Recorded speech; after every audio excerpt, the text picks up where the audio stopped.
Assalamualaikum warahmatullahi wabarakatuh. Alhamdulillah. Alhamdulillah alamin. Allahumma salli ala Muhammadin wa ala alihi wa sahbihi ajma'in. Amma ba'd. Mari kita membiasakan diri untuk bersyukur dan memuji Allah Subhanahu wa taala atas segala limpahan rahmat dan nikmat yang selalu diberikan kepada kita semua. Salawat serta salam kita kirimkan kepada baginda Nabi besar Muhammad sallallahu alaihi wasallam sebagai panutan contoh buat kita semua. Anak-anakku sekalian yang kami banggakan, hari ini kita melanjutkan materi terkait hukum Islam tentang buat dan hikmah. Kita berharap anak sekalian setelah mendengarkan dan menyimak materi ini, anak-anakku sekalian mampu menjelaskan pengertian buat dalam Islam dengan benar, kemudian memahami dalil-dalil tentang buat, juga mampu menganalisis sebab-sebab terjadinya buat, dan bisa menjelaskan hikmah disyariatkannya hukum buat. Pada video ini anak sekalian membahas banyak hal tentang buat. Yang pertama, pengertian buat. Apa itu buat? Buat adalah kelompok orang yang menganggap dirinya Islam yang melakukan pemberontakan terhadap pemerintahan yang sah dan adil. Ini merupakan bentuk pemberontakan politik dalam Islam. Contoh sejarah, ya, bisa lihat bagaimana buat dalam sejarah Islam dapat dilihat dari kelompok-kelompok yang menentang Khalifah Ali bin Abi Thalib pada saat perang Jamal maupun perang Siffin. Yang kedua, dalil tentang buat tertuang dalam Al-Quran surah Al-Hujurat ayat 9. Dan jika dua golongan dari orang-orang mukmin berperang, maka damaikanlah antara keduanya. Jadi dianggap ada bentuk perlawanan dari satu kelompok terhadap pemerintahan yang resmi, pemerintahan yang sah. Hadis Nabi sallallahu alaihi wasallam, akan ada setelahku para pemimpin, maka tunaikanlah hak mereka dan mintalah kepada Allah hak kalian, sebagaimana yang diriwayatkan oleh Imam Muslim. Anakku sekalian, selanjutnya kita berbicara tentang kedudukan buat dalam hukum Islam. Pertama, melalui pandangan ulama, bahwa para ulama sepakat buat adalah tindakan yang sangat tercela karena dapat merusak kedamaian dan stabilitas umat Islam. Meskipun demikian, memberikan hukuman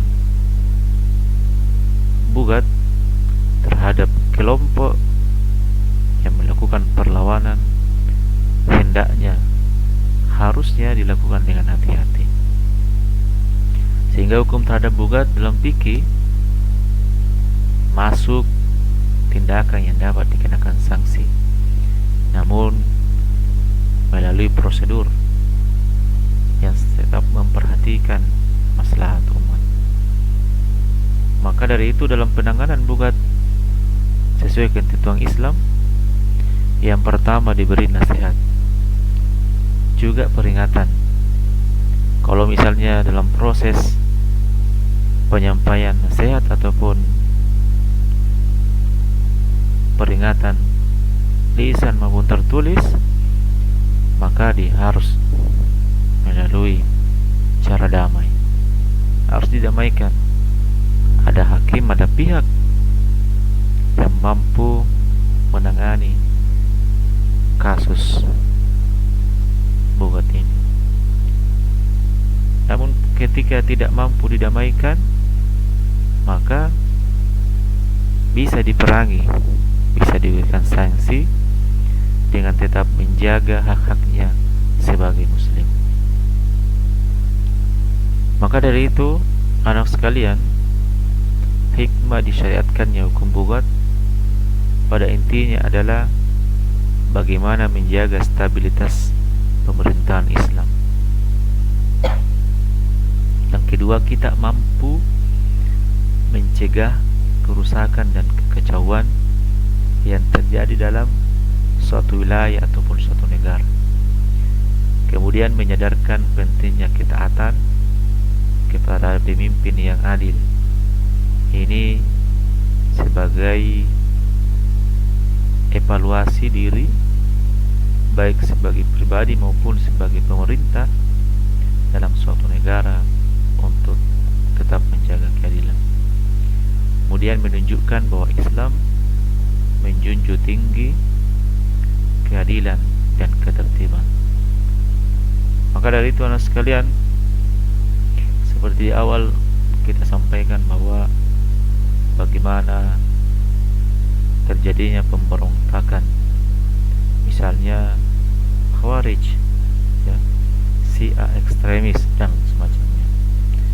Nah, ada sekalian, ini sebagai ruang untuk jadi tugas kelompok yang nanti di LKPD-nya, anak-anak sekalian silakan berdiskusi, membicarakan bagaimana seharusnya sikap seorang muslim jika kita berbeda pendapat atau tidak sepakat dengan pemimpin.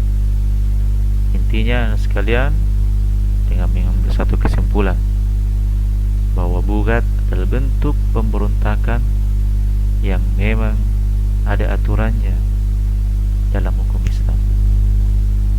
Kemudian Islam sangat memperhatikan dan mendahulukan perdamaian.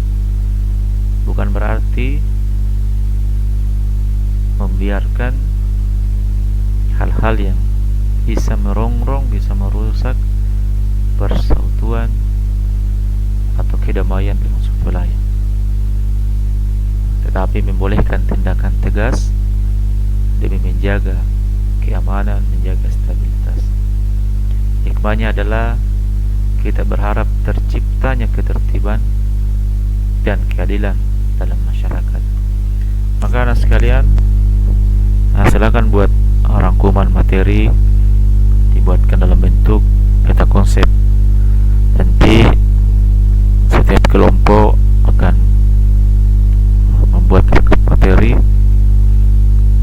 tentang bugat, ya, hukum Islam bugat dan hikmahnya. Mungkin cukup ini yang saya sampaikan pada kesempatan ini. Anak sekalian, silakan melanjutkan aktivitasnya, mendiskusikan materi ini dan menyelesaikan lembar kerja peserta didik. Mohon maaf segala kekurangan. Kami akhiri. Ihdinas siratal mustaqim. Assalamualaikum warahmatullahi wabarakatuh.